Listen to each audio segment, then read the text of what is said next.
अगर ये छलिया है और मुझे छलने के लिए आया है तो कोई बात नहीं, आगे आने वाली पीढ़ी को ये पता चलेगा कि भगवान राजा बलि के द्वारे पर भीख मांगने गए थे। राजा बलि के द्वारे पर भीख मांगने गए थे और छल करके सारे राज्य को छीन लिया। और अगर ये छलिया नहीं है, अगर ये बामन है, तो 3 पग से 3.25 लेने वाला नहीं है। अब मैंने तो दान कर दी। बामन भगवान कहने लगे, राजा क्या संवाद कर रहे हो? बोलो हाँ जी या ना जी, दोगे या नहीं दोगे? बोले नहीं नहीं प्रभु देंगे। बोले संकल्प करो ना, फिर तुम तो बहुत देर से अपने गुरु से चर्चा कर रहे हो। राजा ने जैसे ही कहा हाँ प्रभु नाप लीजिए। अरे बिना संकल्प के बोला ना, नहीं नापूंगा। जैसे ही जल का पात्र उठाया, ये कथा भागवत जी में तो नहीं आती है, विष्णु पुराण में है कि जैसे ही जल का लोटा उठाया सागर संकल्प लेने के लिए, क्योंकि बिना जल से संकल्प नहीं होता, और जैसे ही संकल्प के लिए जल टोटी से निकालने को हुए कि शुक्राचार्य जी उस टोटी में जाकर बैठ गए। कहने लगे ना पानी गिरेगा और ना संकल्प होगा और ना चेला लुटेगा। प्यारे, भगवान ये बताना चाहते हैं कि गुरु की दृष्टि सम होनी चाहिए। सम मानी बराबर। भगवान ने तुरंत अपने आसन से एक कुशा निकाला और कहने लगे इससे जल नहीं आ रहा है। बोले कोई बात नहीं, इसमें जंग आ गई है। तुरंत कुशा का एक आसन निकाला और टुटनी में जैसे ही डाला कि शुक्राचार्य की एक आंख गोविंदाए नमो।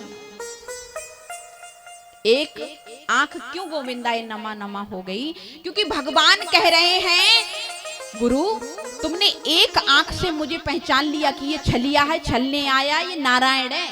ये तो दृष्टि तुम्हारी सही थी, और दूसरी दृष्टि तुम्हारी खराब थी कि दान करने वाले को तुम रोक रहे थे, इसलिए तुम्हारी एक आंख की गोविंदाए नमो नमः। तुरंत सागर के नली से जल गिरा और संकल्प हुआ, और भगवान संकल्प करके बोले राजन हाँ नापे। बोले नाप लो।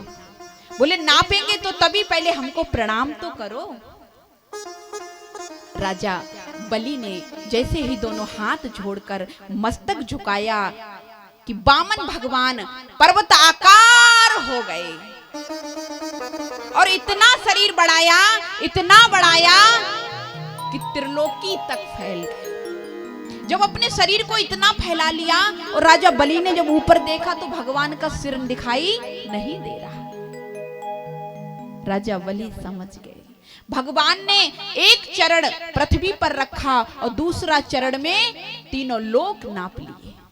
तीनों लोक नाप लिए, और जब वही चरण ब्रह्मलोक में पहुंच गया तो भगवान ब्रह्मा जी ने देखा कि भगवान का चरण आ गया है, तुरंत चरणों को धोया।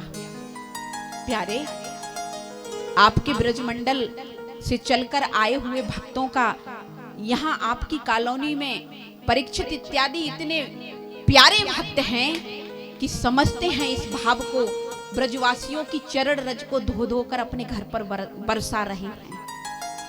क्यों? क्योंकि भगवान जब ब्रह्मलोक में पहुंचे, ब्रह्मा जी ने चरणामृत धो करके कमंडल में रख लिया, और वही चरणामृत गंगोदक बन करके धीरे धीरे कैलाश पर्वत पर भोले बाबा की जटा में आया, जटा से कैलाश पे आया, कैलाश के गौमुखी होकर के वही आज भागीरथ के द्वारा गंगा के रूप में प्रवाहित हो रहा है,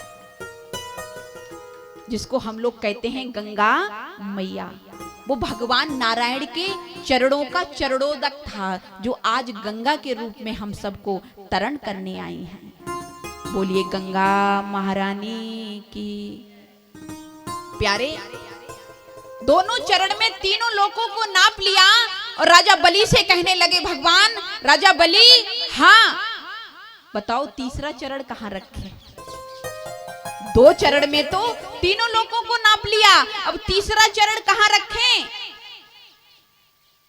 राजा बलि देखने लगे, जब कुछ नहीं बोले तो एकदम गरुड़ को आदेश दिया, जाओ राजा बलि को पकड़ लो। पकड़ लो। राजा बलि कहने लगे प्रभु क्यों? अरे अगर तुमने अपना वचन पूरा नहीं करा तो तुम्हें तो पकड़ के फिर जेल में डाला जाएगा। बोले नहीं नहीं नहीं प्रभु, ये बताइए धन बड़ा है कि धन देने वाला मालिक बड़ा होता है?